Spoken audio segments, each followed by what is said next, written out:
Paano i-connect ang 7 wires wash timer sa washing machine? Kung gusto mo malaman, tapusin mo ang video dahil para sa'yo ito.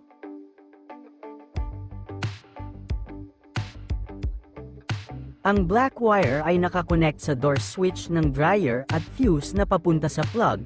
Ito ang input line ng AC 220 volts. Ang brown wire ay nakakonect sa alarm ng wash motor. Ang input supply nito ay galing sa black wire. Ang gray wire ay nakakonect sa switch selector. Ito ang input supply ng normal at heavy na galing sa black wire. Ang red at yellow wires ay nakakonect sa capacitor na papunta sa forward at reverse ng wash motor. Okay lang mabaliktad ang connection ng red at yellow wires sa capacitor at wash motor. Ang orange at blue wire ay nakakonect sa switch selector ng normal at heavy.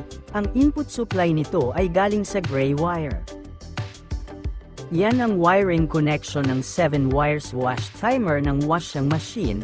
Madali lang ito ikabit, ang iingatan mo lang ay maikabit ang wire ng timer sa neutral line, kaya double check lagi ng wiring connection.